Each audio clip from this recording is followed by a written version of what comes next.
New Haven, Connecticut, 9:46 p.m., floor 28 of the Huxley Group headquarters. The birthday party for the CEO was still in full swing, a polished tableau of wealth and restraint. Golden light reflected off fragile champagne flutes, white roses stood in silver vases, and a three-tiered cake rose like an architectural marvel, more sculpture than dessert. Men in tailored suits clustered in small groups, laughing at precisely the right moments, raising glasses in measured toasts. Women in elegant gowns stood beside them, discussing stock options, upcoming mergers, and vacation schedules, their emotions neatly packaged and left at home. At the edge of the room, half hidden behind a towering floral arrangement, Noah Carter stood motionless in his dark server uniform. The collar felt too tight. His arms ached from hours of carrying heavy trays, and he moved like a shadow, unseen, unheard, indispensable only when something needed refilling. His phone buzzed insistently in his pocket. A text from his mother. "Finished yet, May's asleep, but she has a slight fever. Come home early if you can." Noah glanced at the screen and his chest tightened. May, his 7-year-old daughter, small, fragile, with dark brown hair and wide, clear eyes that still looked at him like he was the strongest man in the world. But Noah knew the truth. He wasn't strong. He was just trying.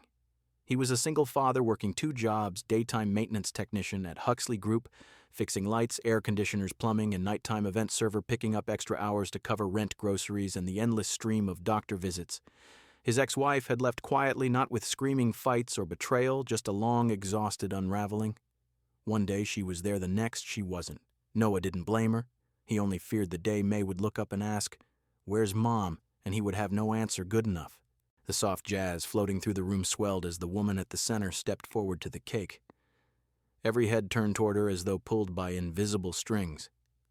Avery Whitman, CEO of Huxley Group. 35 years old, younger than Noah had expected the first time he saw her on a financial news segment. She was beautiful in a cold, sculpted way, black hair pinned in a flawless chignon, sharp cheekbones, posture so straight it seemed practiced since childhood. Her black gown was understated, yet it screamed control. She owned the room the way she owned the company. Avery raised her glass, offering a faint smile. "Thank you all for coming. I appreciate it. Perfect words. Perfect smile." But Noah saw something else. In her eyes there was an emptiness, a room with the lights turned off for too long. He had no right to notice. He was just staff. Yet sometimes exhausted people recognize each other without words. Beside him, Kyle, one of the other servers, nudged his elbow, grinning wickedly. "Hey, Noah. CEO's still single, you know. Think you could talk to her? Go on, propose. Might change your life." A few others nearby chuckled. Noah forced a laugh, but it came out strained. He was too tired, too wired, too desperate to clock out and get home to his feverish daughter. But then Avery turned her head. Just a slight turn. Her gaze swept the room and landed directly on Noah.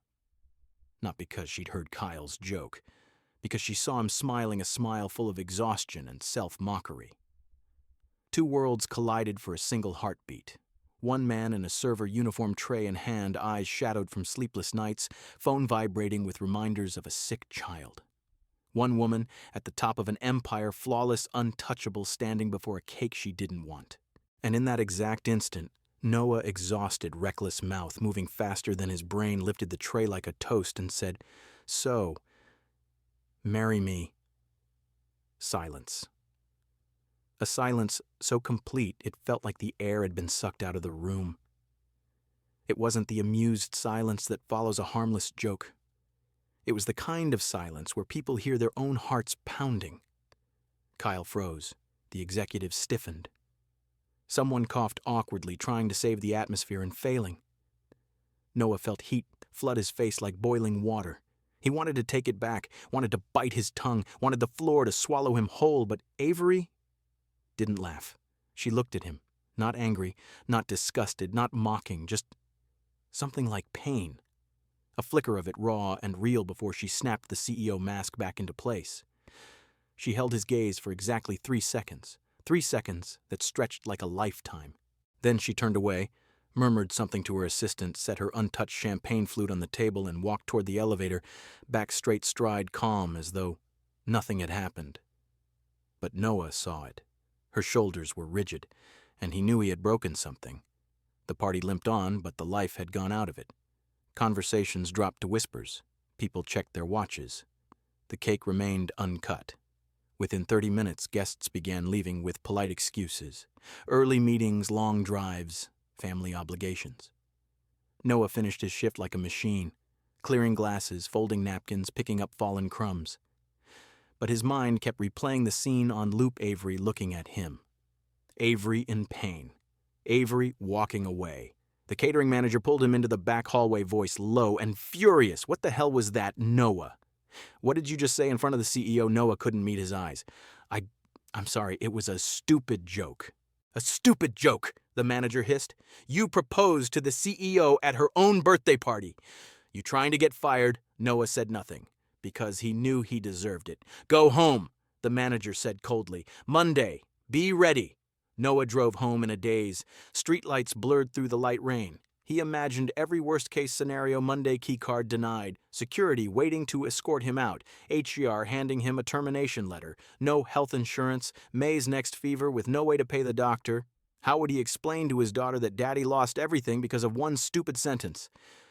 When he arrived at his mother's house, she was waiting at the door in an old sweater. You're late, she said softly. May was asleep on the couch, cheeks flushed. Noah lifted her gently. She felt so light, yet the weight of responsibility crushed him. He whispered into her hair, I'm sorry. I'll try harder. On the drive back to their small apartment, May stirred, mumbling about unicorns in her dreams. Noah didn't know how far he drove before he realized he was crying, quiet, exhausted tears. He placed May in her bed, sat beside her for a long time. He touched her soft hair, warm, alive. And he was terrified that one foolish moment might destroy the only thing that mattered. Meanwhile, on floor 28 of the Huxley building, Avery Whitman stood alone in her dark office. No assistant, no security, just her and the floor-to-ceiling windows overlooking the sleeping city. The birthday cake had been delivered and sat slightly crooked on her desk. She hadn't asked for the party. PR had insisted image campaign. Avery stared at the cake like it belonged to someone else. And then, like a crack finally giving way, Noah's words echoed in her mind. Marry me. She knew it was a joke. She wasn't stupid. She had met enough men investors, lawyers, politicians who approached her with calculating eyes. But Noah hadn't calculated. He had simply slipped. And because it was so unguarded, it hurt like truth. Because it exposed the thing she had buried for years, she was lonely. She had become so successful that no one dared treat her like an ordinary woman. No one said, marry me without a prenup conditions exit clauses. Noah had said it like she was just a person at a party. An ordinary person. Something she craved more than she would ever admit. She didn't cry. She had trained herself not to cry long ago. But she stood there until nearly midnight, staring at the city lights, wondering if a tired man like that really wanted to marry her. What would that feel like? Monday arrived, like a sentence Noah had already accepted. He woke at 5:30 a.m., made breakfast for May oatmeal with a few slices of banana, because that was all they had, then drove her to his mother's house. He tried to smile the way he always did, ruffling her hair and promising he'd be home early, but inside the word echoed like a drum dun. On the drive to Huxley Group, he rehearsed the apology in his head. He would keep his eyes down, speak quietly, accept whatever came. If they fired him, he would thank them for the opportunity and walk out without argument. He had already started mentally listing the odd jobs he could pick up: landscaping, delivery, anything to bridge the gap until he found something steady. But when he swiped his keycard at the employee entrance, the light turned green. The guard nodded like any other morning. No one from HR waited in the lobby. No security escort. Noah exhaled a small, cautious breath. Maybe he had survived the weekend. He changed into his maintenance uniform in the basement locker room, clipped on his badge, and headed toward the tool cart. He was halfway through checking the day's work orders when the intercom crackled. Carter, report to floor 28, immediately. The voice belonged to the head of maintenance. Noah's stomach dropped. He rode the elevator alone. Each floor ticked by with mechanical indifference. Floor 10, floor 15, floor 20, floor 28. The doors opened onto a hallway of muted luxury, thick carpet recessed, lighting abstract art on the walls that probably cost more than his annual rent. He walked past the receptionist who gave him the briefest glance before nodding toward the double doors. "Ms. Whitman is expecting you," Noah knocked once softly. "Come in," came the calm, familiar voice. He pushed the door open. Avery Whitman sat behind an enormous glass desk that looked capable of buying a new car. She wore a charcoal gray suit, hair pinned in the same flawless chignon face composed as though the weekend had never happened. But Noah noticed the faint shadows beneath her eyes. She hadn't slept well either. "Sit down, Mr. Carter," she said. Noah lowered himself into the chair opposite her like it might explode. I want to apologize for Saturday night," he blurted before she could speak. "I didn't mean to disrespect you. I was tired. My daughter was sick, and I said something stupid. I'm sorry." Avery raised one hand, a small gesture that silenced him instantly. "Before you apologize," she said, "I have a question." Noah went still. She leaned forward slightly, her gaze direct and unblinking. "The words you said, 'marry me,' were they a joke because you thought it was funny? Or because you think I'm the kind of woman no one would ever ask seriously?" The question landed like a stone in still water. It wasn't the question of a CEO. It was the question of a woman who had been wounded and was trying to understand the shape of the scar. Noah blinked. "I don't understand." "I'll ask again," Avery said, each word measured. "Were you mocking the idea of marrying me? Or mocking me?" Noah felt his throat close. He had expected anger, reprimand, termination. Not this. Not vulnerability wrapped in steel. He swallowed hard. "I wasn't mocking you," he said quietly. "I would never. I was just exhausted. My coworker was teasing. I wanted the moment to end, and my mouth moved before my brain caught up. It was stupid. I'm sorry." Avery studied him for a long moment. Then she asked softer, "Do you know why those words hurt me?" Noah shook his head. Avery turned her chair slightly toward the window, looking out over the city as though the view might give her the courage to continue. 7 years ago, she said I was engaged." Noah held his breath. He was perfect on paper, handsome, well-connected wealth that matched mine. 2 weeks before the wedding, I overheard him on the phone with his attorney. They weren't discussing the ceremony. They were discussing how to structure the prenup and the exit strategy when the marriage inevitably failed. Her voice remained even, but Noah heard the strain beneath it. "He didn't plan to leave me right away. He simply assumed that marrying me came with an expiration date, a transaction, a merger with built-in dissolution clauses."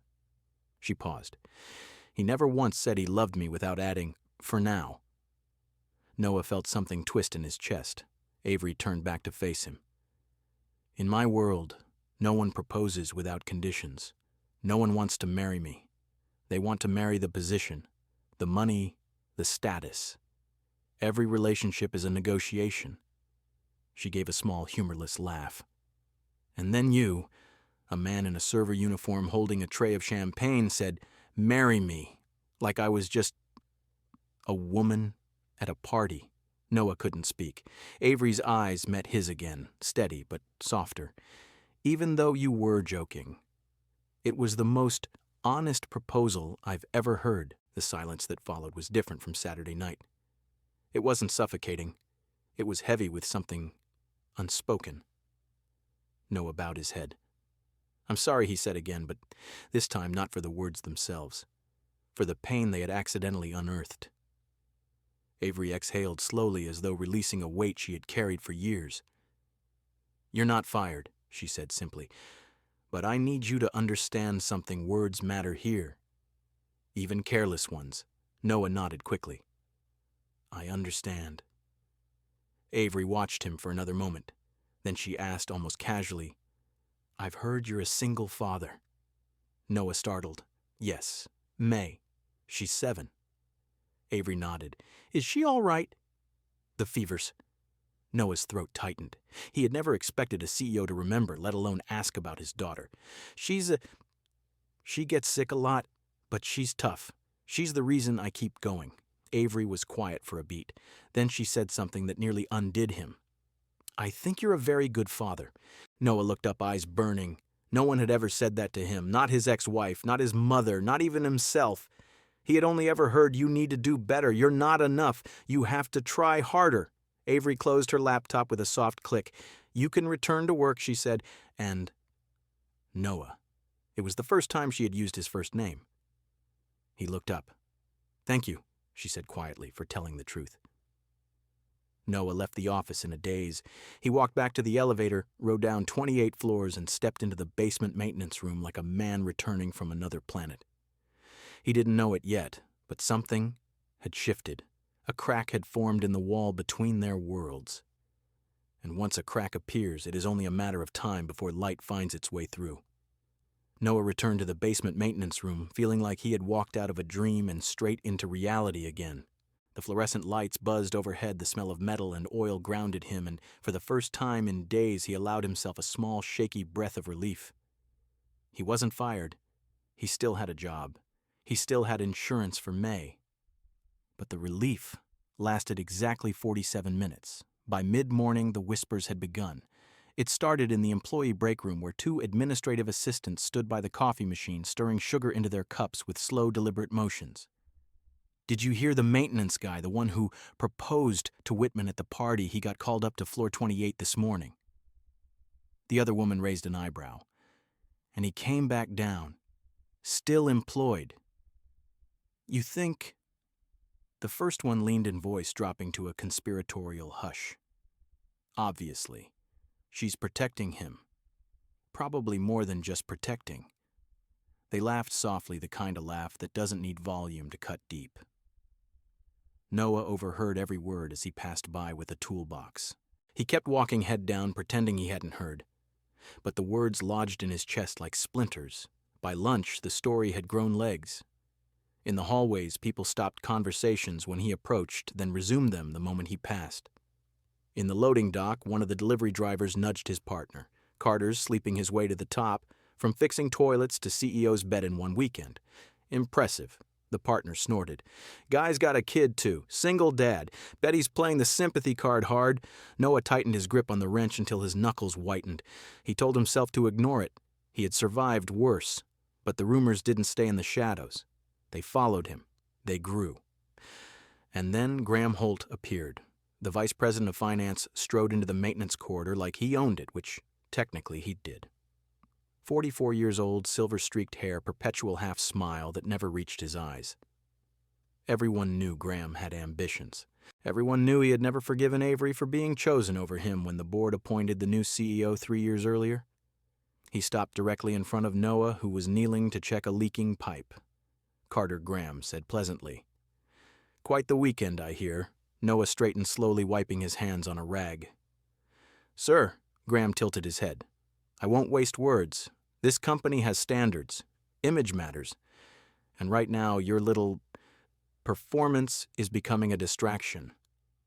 Noah kept his voice even. "I've already apologized to Ms. Whitman. It won't happen again." Graham's smile thinned. "I'm not here about apologies. I'm here to remind you of your place. You are maintenance staff. You fix things. You do not flirt with the CEO in front of the entire executive team. I wasn't..." Graham raised a hand. "I don't care what you intended. Perception is reality. And right now, perception is that you're a liability. I'll be watching you, Carter, closely." With that, he turned and walked away, leaving the air colder than before. Noah stood motionless for a long moment. He knew what that meant. Graham wasn't warning him. He was declaring war. That evening, Noah picked May up from his mother's house. She ran into his arms, face flushed with excitement. "Daddy, I got an A on my reading test today." He lifted her high, forcing a smile. "That's my smart girl." But the smile didn't reach his eyes. On the drive home, May grew quiet. When they reached their small apartment, she pulled a folded paper from her backpack. It was a permission slip for the class field trip. $45. May looked up at him, voice small. "My friend said kids like me shouldn't go, because we'd make the bus dirty." Noah's heart cracked open. He knelt in front of her, took the paper gently. "Listen to me," he said, voice steady despite the ache. "You are not kids like me. You are May Carter. You are smart, kind, and brave. And you're going on that trip. Daddy will make sure. May's lower lip trembled. But money, Noah pulled her into a hug. We'll figure it out. We always do. He cooked spaghetti with the last of the canned sauce, helped her with homework, read her a story about brave princesses who saved themselves. When she finally fell asleep, Noah sat on the edge of her bed, watching her chest rise and fall. He made a silent promise. No matter what happened at work, no matter how ugly the rumors got, he would not let this touch her. But the next morning, everything changed. Noah arrived at the building, swiped his card, and headed straight to the maintenance room. He opened his locker. Half his tools were gone. The expensive socket set he had bought with overtime money. The Torca wrench he had saved for months to own.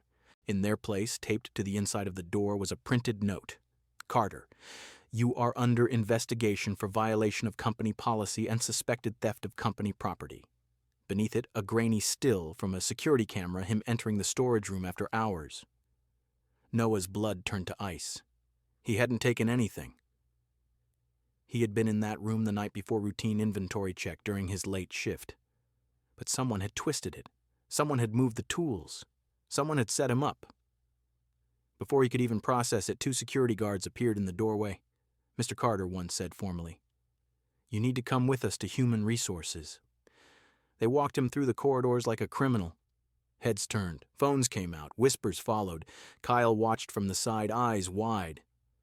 "Jesus, Noah, you're done." Noah didn't respond. He couldn't. All he could think about was May. How would he explain this to her?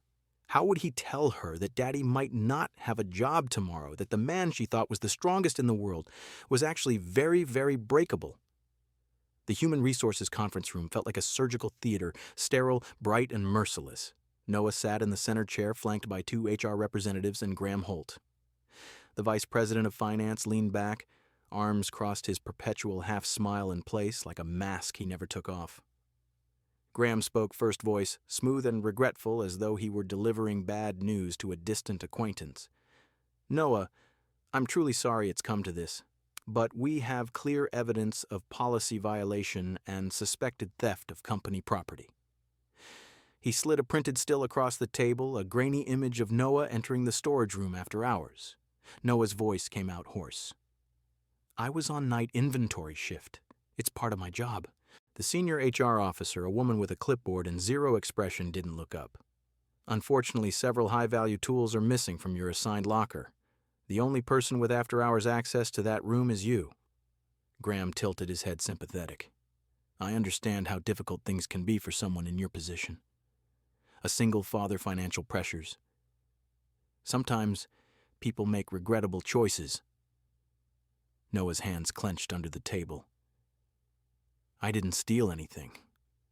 I've never stolen in my life." Graham's smile didn't waver. "Perception is reality, Noah." And right now, the door opened. Avery Whitman stepped inside. No announcement, no assistant trailing behind, just her. She wore the same charcoal suit from earlier, but something in her posture had changed, less controlled, more dangerous. The room went silent. "Who authorized this proceeding without informing me?" she asked, voice low and precise. The senior HR officer straightened. "Ms. Whitman, this is an internal disciplinary matter." Avery placed a thin folder on the table with deliberate force. The sound echoed like a gavel. "I have reviewed the full security footage from the storage room," she said. "There is evidence of theft." Graham's smile tightened. "Then surely that confirms..." Avery cut him off without raising her voice. "It confirms you." She pressed a remote. The wall-mounted screen flickered to life. The footage was crisp. Graham entering the storage room at 11:17 p.m., long after Noah's shift ended. Graham selecting tools from the shelves. Graham walking directly to the maintenance corridor. Graham opening Noah's locker with a master key he should not have had access to. Graham removing items, then taping the accusatory note inside. The video ended. No one breathed. Graham's face drained of color. That footage is incomplete," he stammered. "It doesn't show." "It shows enough," Avery said.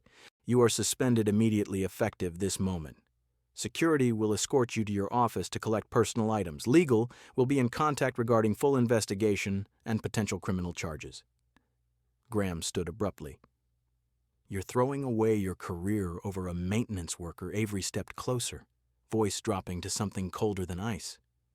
No, I'm protecting this company from someone who would destroy a good man to protect his own ambition. Graham's eyes flashed. The board won't stand for this. You're showing favoritism. You're compromising your position for decency, Avery finished. If my position requires me to ignore injustice, then I don't want it. Security appeared at the door. Graham looked around the room searching for allies and finding none. He was escorted out. The silence that followed was deafening.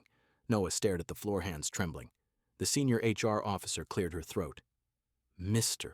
Carter, obviously the investigation against you is closed. You're free to return to work. We apologize for the inconvenience. Noah didn't move. He couldn't.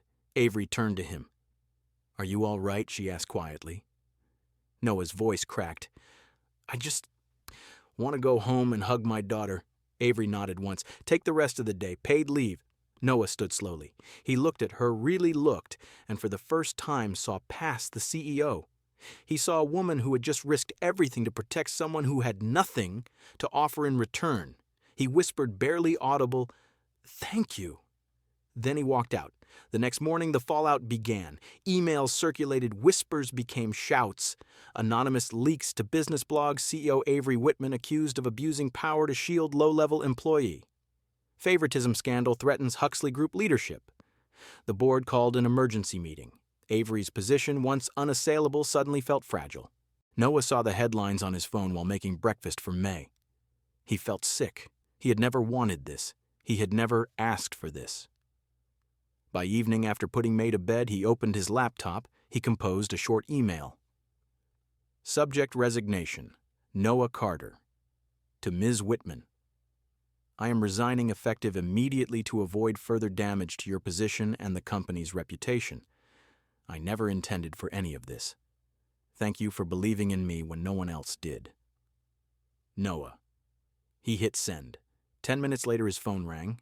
Avery's name on the screen. He answered with shaking hands. Noah, she said, voice rough, almost broken. What are you doing? I don't want you to lose everything because of me. Avery exhaled sharply. You think I did this to protect my chair? Noah couldn't speak. I did it because Saturday night you looked at me like I was human, she said. For 1 second you forgot I was the CEO. You saw me. And no one has done that in years. Silence stretched between them. Then Avery spoke again. Softer. Tomorrow is May's birthday, isn't it? Noah startled. How did you... I looked at your insurance file, she admitted. I'm sorry, I just wanted to know what you were carrying. Another pause. Bring May to Riverside Park, 4 o'clock tomorrow. There's something I need to say. She hung up. Noah stared at the phone. He didn't know what was coming, but for the first time in a long time, he didn't feel like he was falling. The next afternoon, Riverside Park was bathed in the soft gold of late autumn light. Leaves drifted lazily from the trees, catching the breeze off the water. Noah held May's small hand as they walked along the path toward the lake.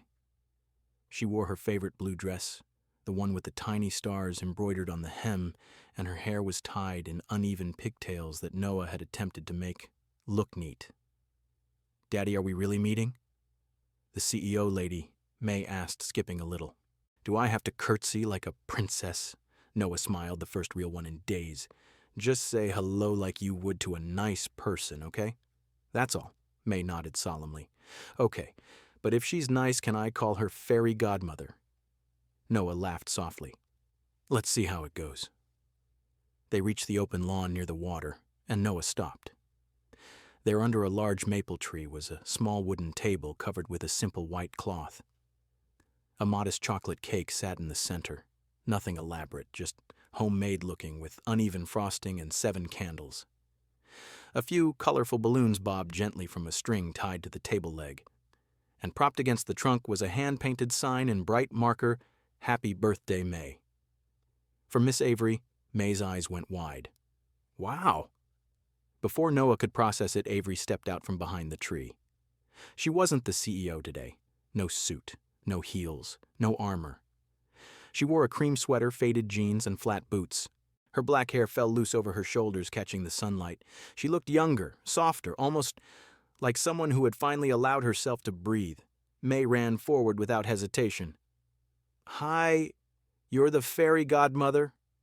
Avery knelt to May's level, smiling in a way Noah had never seen warm, unguarded. "Hello, May. Happy birthday?" She handed May a small wrapped box. "I didn't know exactly what you like, but I thought maybe you like to draw." May tore the paper open. Inside was a beautiful set of colored pencils and a thick sketchbook with a cover that looked like a galaxy. May gasped. "This is the best one ever." She threw her arms around Avery's neck. Avery froze for half a second, then hugged her back gently like she was afraid to break something precious. Noah stood rooted, watching. Avery stood slowly and met his eyes. "I thought she deserved a real birthday," she said quietly. "Not just cake from the supermarket." Noah swallowed. "You didn't have to do this. I wanted to." May was already blowing out the candles, making a wish with fierce concentration, then cutting the cake with messy enthusiasm. Avery helped her, laughing when frosting got on May's nose. When the cake was mostly gone, and May was happily coloring in her new sketchbook on the grass, Avery turned to Noah. She took a breath. "Noah, I've been thinking about what you said Saturday night. About marry me." Noah's heart stuttered. "You were joking," she continued, "but it stayed with me all week, because it was the first time in years someone looked at me and didn't see the CEO first. You just saw me." She looked at May, then back at him. "I have everything money can buy, but I've never had someone ask me how my day was without wanting something in return. I've never had a family dinner that wasn't a business meeting." Her voice trembled just slightly. "I don't want to rush you. I don't expect anything.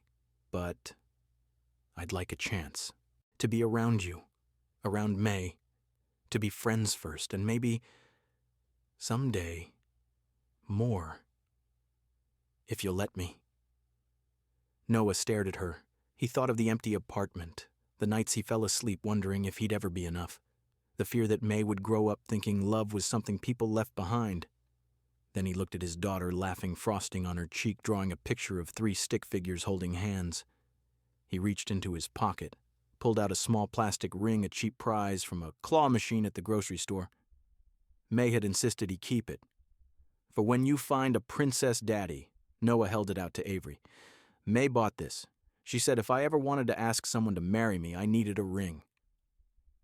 Avery's eyes filled. Noah's voice cracked.